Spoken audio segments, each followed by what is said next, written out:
La rectitud y la unidad son profundamente significativas.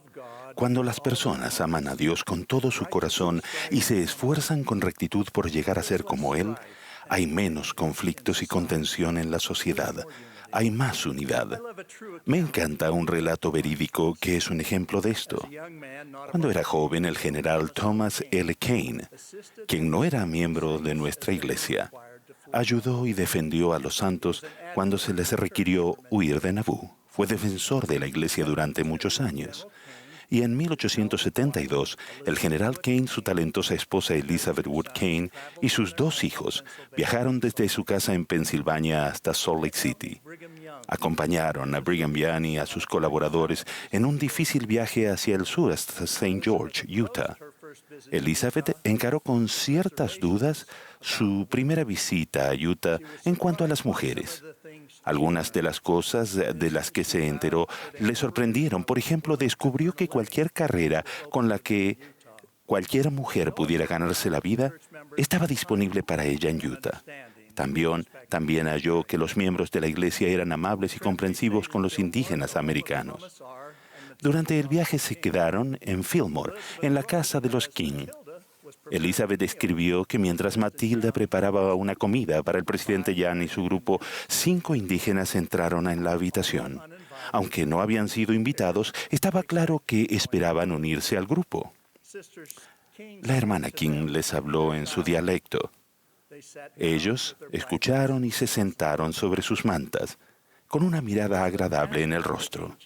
Elizabeth preguntó a uno de los niños King, ¿qué les dijo tu madre a esos hombres? La respuesta del hijo de Matilda fue, ella dijo, estos forasteros llegaron primero y solo he cocinado lo suficiente para ellos. Pero la comida de ustedes está cocinándose en el fuego ahora y les llamaré tan pronto como esté lista. Elizabeth preguntó otra vez al niño, ¿realmente hará eso o simplemente les dará sobras en la puerta de la cocina? El niño de Matilda respondió, mamá les servirá igual que a ustedes y les dará un lugar en su mesa. Y así lo hizo. Y ellos comieron con perfectos modales. Elizabeth explicó que su opinión sobre esa anfitriona creció un 100%. La unidad aumenta cuando las personas son tratadas con dignidad y respeto, aunque sean diferentes en sus características externas.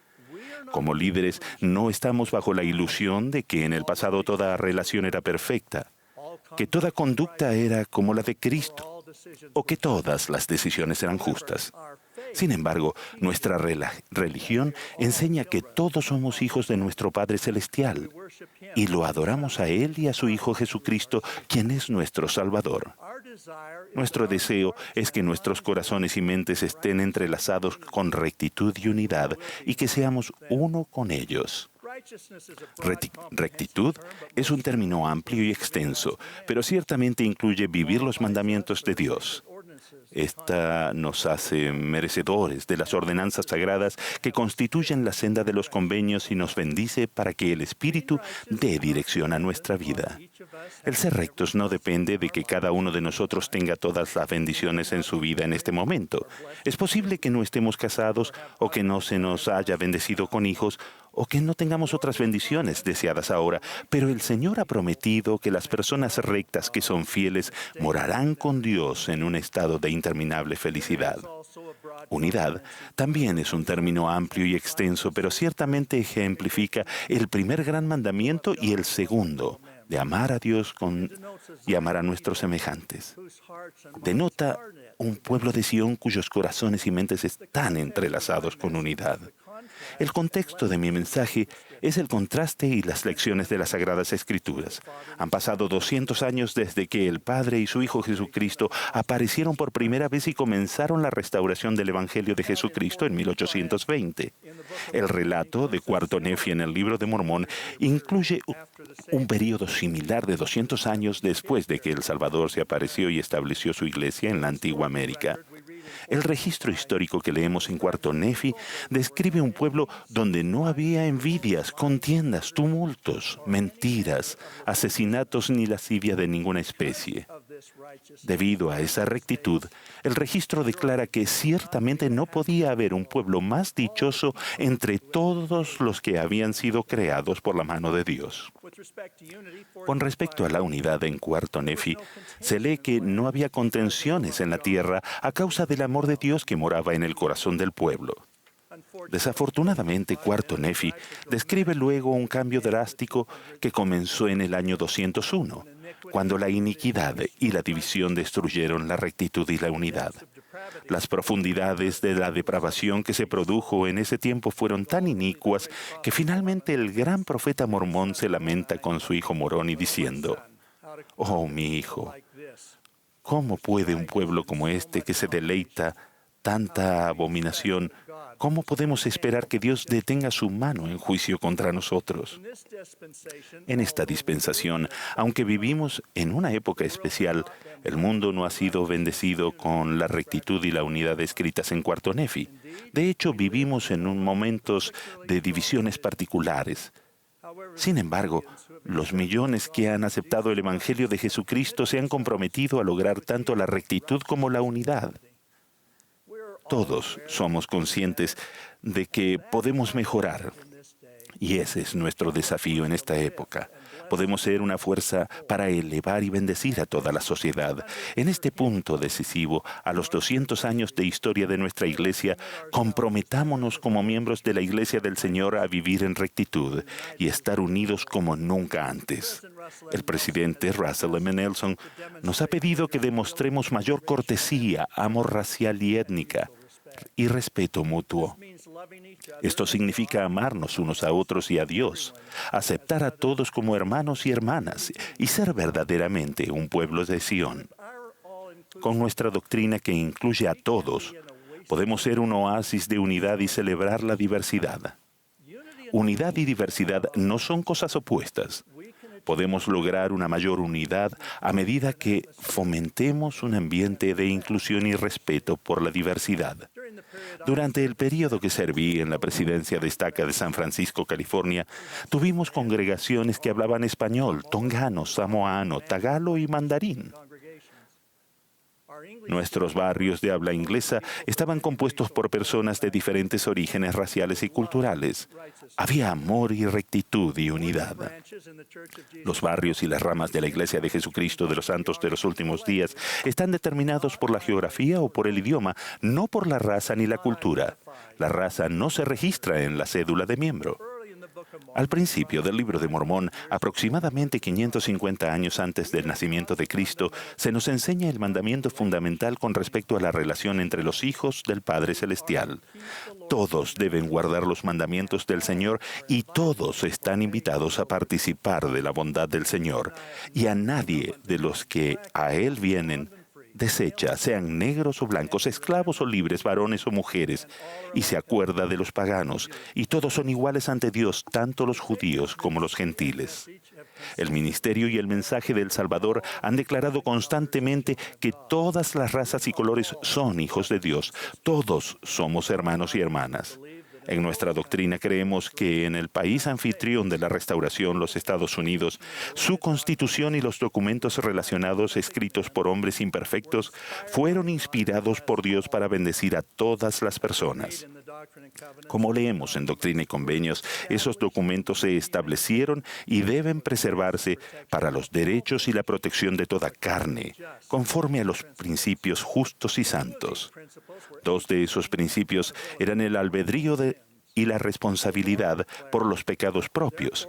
Y el Señor declaró: por tanto, no es justo que un hombre sea esclavo de otro.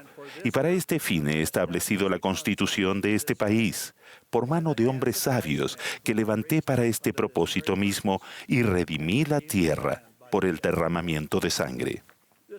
Esta revelación se recibió en 1833, cuando los santos en Missouri estaban sufriendo grandes persecuciones. En el encabezamiento de la sección 101 de Doctrina y Convenios leemos en parte: el populacho los había echado de sus hogares en el condado de Jackson. Abundaban las amenazas de muerte contra los miembros de la iglesia. En esa época había mucha tensión en varios frentes.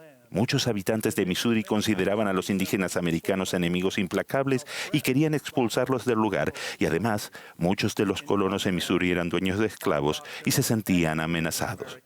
Por el contrario, nuestra doctrina respetaba a los indígenas americanos y nuestro deseo era enseñarles el Evangelio de Jesucristo. Con respecto a la esclavitud, nuestras escrituras habían dejado en claro que ningún hombre debe ser esclavo de otro. Al final, los santos fueron expulsados violentamente de Missouri y luego obligados a trasladarse al oeste. Los santos prosperaron y hallaron la paz que acompaña a la rectitud, la unidad y el vivir el Evangelio de Cristo. Me regocijo en la oración intercesora del Salvador registrada en el Evangelio de Juan. El Salvador reconoció que el Padre lo había enviado y que Él, el Salvador, había acabado la obra que fue enviado a hacer. Él oró por sus discípulos y por quienes creerán en Cristo, para que todos sean uno, como tú, oh Padre, en mí, y yo en ti, que también ellos sean uno en nosotros. La unidad es por lo que oró Cristo antes de su traición y crucifixión. En el primer año después de la restauración del Evangelio de Jesucristo, registrado en la sección 38 de Doctrina y Convenio, el Señor habla de guerras e iniquidad y declara: yo os digo, sed uno, y si no sois uno, no sois mío. Nuestra cultura de la Iglesia proviene del Evangelio de Jesucristo. La epístola de Pablo a los romanos es profunda. La Iglesia primitiva en Roma estaba compuesta por judíos y gentiles. Esos primeros judíos tenían una cultura judaica y habían obtenido su emancipación y comenzaron a multiplicarse y prosperar. Los gentiles de Roma, mientras tanto, tenían una cultura con una influencia helenística. Significaba que el apóstol Pablo entendía bien gracias a sus experiencias en Atenas y Corinto.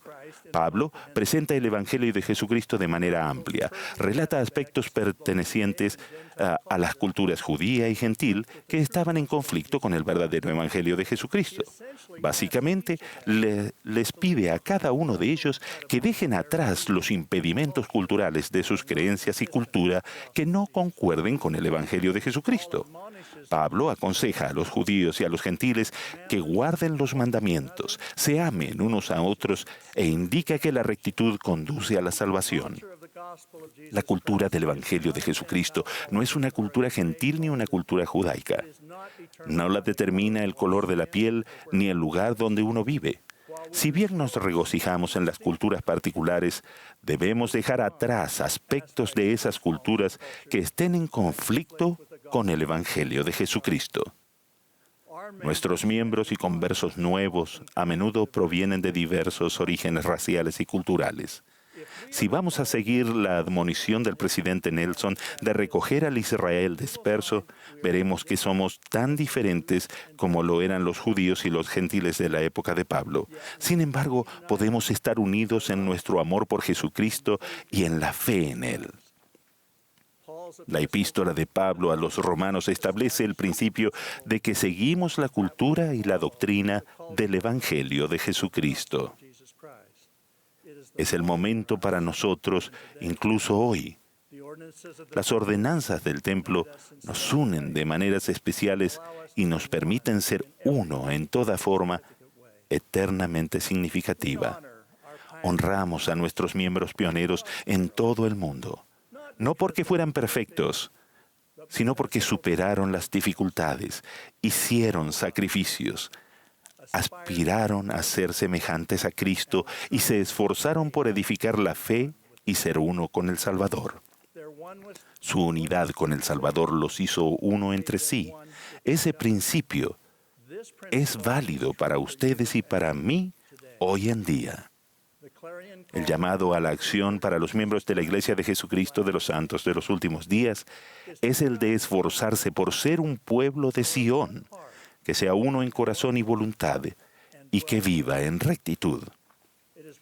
Es mi oración que seamos rectos y unidos y completamente centrados en servir y adorar a nuestro Salvador Jesucristo, de quien testifico, en el nombre de Jesucristo. Amén.